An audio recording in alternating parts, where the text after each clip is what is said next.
मध्य प्रदेश में कोरोना का संकट हर दिन बढ़ता जा रहा है, तो वहीं भोपाल में कोरोना का खतरा सबसे ज्यादा है, लेकिन राजधानी के रईसजादों को इससे कोई फर्क नहीं पड़ता है। उनके लिए जाम छलकाना, पार्टी करना सबसे ज्यादा जरूरी है। कोलार के ग्रीनफील्ड विला में जवारी शराब पूल पार्टी में रईसजादों का मजा उस समय किरकिरा हो गया जब कोलार पुलिस ने छापा मार दिया। नाइट कर्फ्यू की धज्जियां उड़ाते करीब 30 युवक युवतियों को कोलार पुलिस ने हिरासत में लिया है। कुछ तस्वीरें भी उस दौरान की निकलकर सामने आई है। हालांकि लगातार प्रशासन हिदायत दे रहा है, गाइडलाइंस का पालन करने को कह रहा है, लेकिन उसके बावजूद भी पार्टी यहां पर की जा रही थी। कोई भी प्रिकॉशंस या गाइडलाइंस का पालन नहीं किया जा रहा था। कोई भी यहां पर मास्क लगाता हुआ नजर नहीं आ रहा है, और ये जानते हुए कि सोशल गैदरिंग अगर यहां पर की जाएगी तो कहीं ना कहीं संक्रमण का खतरा बढ़ जाएगा। ज्यादा जानकारी के साथ जी मध्य प्रदेश छत्तीसगढ़ के एसोसिएट एडिटर हरीश दिवेकर जी हमारे साथ जुड़ गए। हरीश जी, ये पहली दफा नहीं है ऐसा, इसके पहले भी कई पार्टीज पर पब पर छापा मारा जा चुका है, पुलिस के द्वारा कार्रवाई की जा चुकी है, सख्त हिदायत दी जा चुकी है, लेकिन उसके बाद भी लोग लगातार लापरवाही कर रही हैं, युवक युवतियां लगातार पार्टी कर रही हैं, ये जानते हुए कि अगर यहां पर कोई एक भी संक्रमित निकलता है तो सभी की जान पर खतरा बढ़ सकता है। क्या कार्रवाई पुलिस अब कर रही है?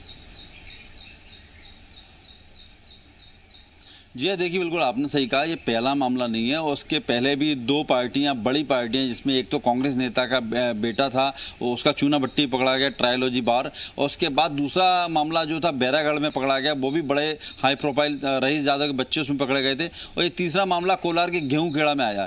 सबसे बड़ी बात है, हम बार बार सवाल उठा रहे हैं कि जो भी पार्टी होती है उसकी पूरी जानकारी संबंधित पुलिस थाने के पास रहती है, क्योंकि पुलिस थाने के नेटवर्क इतना मजबूत था, उसके क्षेत्र में क्या हो रहा है उसके बाद एक पल पल की जानकारी आती है। लेकिन जब पार्टी होती है तब पुलिस थाने की साठगांठ से कहा जाता है कि हम 9 बजे तक पार्टी खत्म कर देंगे, 10 बजे तक खत्म कर देंगे, क्योंकि भोपाल में क्या मध्य प्रदेश में रात को 10 बजे से सुबह 5 बजे तक आज भी कर्फ्यू हुए, धारा 144 लगी है।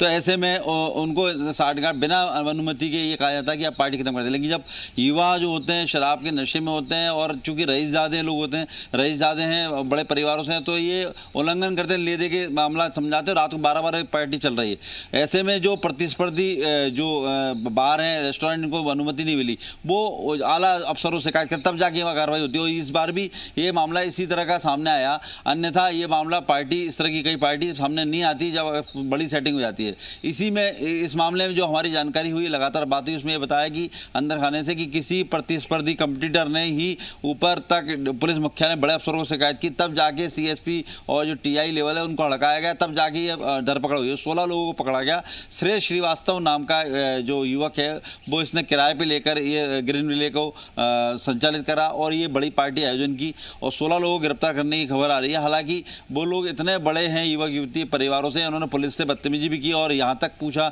कि आपके पास वारंट है, सर्च वारंट है क्या, काफ़ी उसको हॉट टॉक भी हुआ, क्योंकि उसी मुख्य वजह है कि पुलिस को भी कुछ समझने को तैयार नहीं है, क्योंकि वो कहीं ना कहीं बड़े परिवारों से, बड़े लोगों से संपर्क रखते हैं, और यही वजह है कि खुलेआम लॉकडाउन का उल्लंघन हो रहा है, और इसमें एक भी संक्रमित होता है तो कितने संक्रमण चेन टूटेगा, और कितने लोग माफी चेन बनेगा, और कितने लोग संक्रमित होंगे, इसकी परवाह नहीं कर रहे। दूसरी बात है कि लगातार जिस तरह की पार्टी की बात चल रही है, नंबर 2 की पार्टी हो रही है, अवैध शराब इसमें सप्लाई होती है, महंगी शराब सप्लाई होती है, वो भी एक इशू है। आबकारी एक्ट के तहत मामला दर्ज किया गया है, और पुलिस प्रशासन को कहीं ना कहीं, मैदानी पुलिस प्रशासन पे थोड़ा शिकंजा कसना होगा वरिष्ठ अफसरों को, क्योंकि ये सारा जो जितना तामझाम है उन्हीं की देखरेख में होता है, उन्हीं का संरक्षण है, अन्यथा इस तरह की पार्टियां होना संभव नहीं है। बावजूद भी अगर इस तरह से लापरवाही कर रही हैं तो इसमें खुद की जान, खुद के परिवार की जान को खतरे में डाल रही है।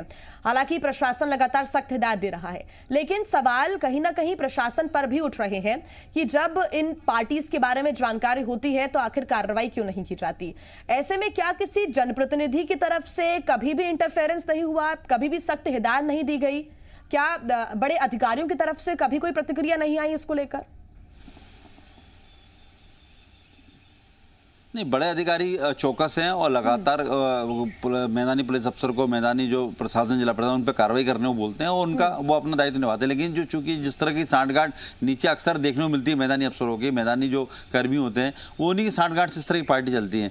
इक्का दुक्का पार्टी में कुछ बड़े अफसर को, जिनको सहमति में लिया जाता है, चूंकि बड़े लोग होते हैं, प्रभावशाली लोग होते हैं, पैसा इसमें खूब होता है। दूसरी बात करें युवाओं की, जो पढ़े लिखे समझदार नहीं है, युवा जोश में रहता है, उनकी उम्र ही इस तरह की है कि उन्हें अच्छा गलत और सही का अंदाजा नहीं होता, उसी का फायदा उठा, पैसा भरपूर है, उसका फायदा उठाते हुए ये लोग गलत अनुमति देते हैं, सिद्धांत मौखिक अनुमति देते हैं, उसके आड़ में इस तरह की पार्टी चलती है। उसमें गलत कई तरह के गलत एक्टिविटीज भी इसमें शामिल हो जाती हैं। तो उसको लेकर जिला जो प्रशासन है, जिला पुलिस प्रशासन है, उन्हें मैदानी अफसरों पर थोड़ा शिकंजा कसना होगा। इसके लिए सीधे तौर पर उनको जिम्मेदार ठहराना होगा। जब तक ऐसा नहीं होगा तब तक इस तरह की पार्टियां होती रहेंगी, आयोजन होते रहेंगे। उसको और सजग रहने की जरूरत है और भी ज्यादा सख्त होने की जरूरत है। साथ ही अगर हम इन युवा युवतियों की बात करें तो इनको भी हम नासमझ नहीं कह सकते। पढ़े लिखे हैं, जागरूक हैं, समझदार हैं, तमाम गाइडलाइंस के बारे में भी जानते हैं, लेकिन उसके बाद भी अगर वो नासमझों जैसी हरकतें करते हैं तो जरूर उनके ऊपर कार्रवाई भी होनी चाहिए।